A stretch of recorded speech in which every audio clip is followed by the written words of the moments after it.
Hello everyone, welcome back to my video. আজকে বানানো হচ্ছে রাজস্থান স্পেশাল গাট্টা কারি। তো তার জন্য এখানে পরিমাণ মতো বেসন নিয়ে নেওয়া হয়েছে, তারপর দিয়ে দেওয়া হলো জোয়ান, কাঁচা লঙ্কা কুচি করে, পরিমাণ মতো লবণ, জিরে গুঁড়ো। এরপর রুটি করার জন্য যেভাবে আটা মাখা হয় সেভাবে এটা ভালোভাবে মাখতে হবে। চাইলে তোমরা খাবার সোডাও দিতে পারো, আমরা খাবার সোডা দিই নি। এই দেখো মাখা কমপ্লিট হয়ে গেছে। গাট্টা কারি বানানোর জন্য এদিকে দেখো কড়াই বসানো হয়ে গেছে। এরপর কড়াইয়ের মধ্যে জল দিয়ে দেওয়া হলো পরিমাণ মতো, আর লবণ দেওয়া হলো। এরপর এটা লম্বা লম্বা করে পাকাতে হবে। এই দেখো একের পর এক সব পাকানো কমপ্লিট হয়ে গেল। এই দেখো জল কিন্তু ফুটে উঠেছে। এরপর ওই বানানোগুলো ওই ফুটন্ত জলের মধ্যে ছেড়ে দিতে হবে। দেখো একের পর এক ছেড়ে দেওয়া হচ্ছে। তো এগুলো মোটামুটি 15 থেকে 20 মিনিটের মতো রাখা হবে। এগুলো যখনই হয়ে যাবে অটোমেটিক কিন্তু ওপরে ভেসে যাবে, তখনই বুঝতে হবে যে হয়ে গেছে।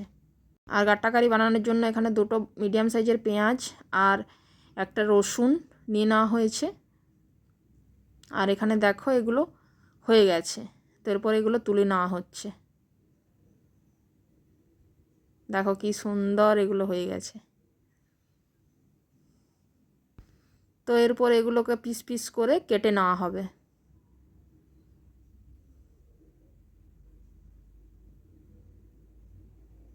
পিস পিস করে কাটা প্রায় কমপ্লিট হয়ে গেছে।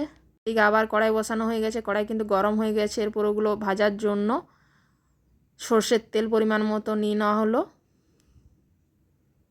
তেলও গরম হয়ে গেছে। এরপর একের পর এক ওগুলো ছেড়ে দেওয়া হবে ভাজার জন্য।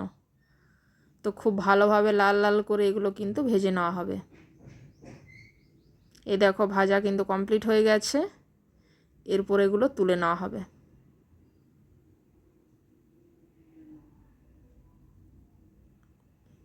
গাট্টা তো রেডি হয়ে গেছে। এরপর কারি বানানোর জন্য এখানে সর্ষের তেল নিয়ে নেওয়া হয়েছে। ফোড়নে দেওয়া হলো শুকনো লঙ্কা আর রসুন কুচি আর পেঁয়াজ কুচি। আর এদিকে একটা পেস্ট রেডি করা হয়েছে, যেটাতে রয়েছে পেঁয়াজ, রসুন, টমেটো, আদা।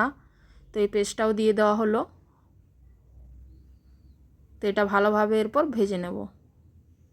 পরিমাণ মতো লবণ দিয়ে দেওয়া হলো, হলুদ গুঁড়ো, কাশ্মীরি মির্চির গুঁড়ো, জিরে গুঁড়ো আর MDH-এর মিটকা মশলা।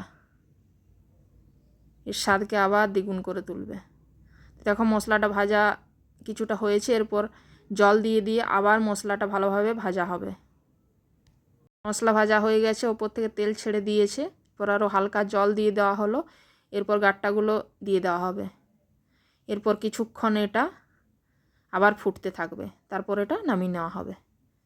তো এই দেখো পুরো ফুটে গেছে। গ্যাসের ওভেন কিন্তু বন্ধ করে দেওয়া হয়েছে। ওপর থেকে কসুরি মেথি ছড়িয়ে দেওয়া হলো। গাট্টা কারি কিন্তু পুরোপুরি রেডি। তো আমি এই গাট্টা কারি কিন্তু ফার্স্ট টাইম খাবো। তো তোমরা কে কে খেয়েছো অবশ্যই কমেন্টের মাধ্যমে জানাবে। আর তোমাদের খেতে কীরকম লেগেছিলো অবশ্যই সেটাও জানাবে। সবাই ভালো থাকবেন, সুস্থ থাকবেন, টাটা।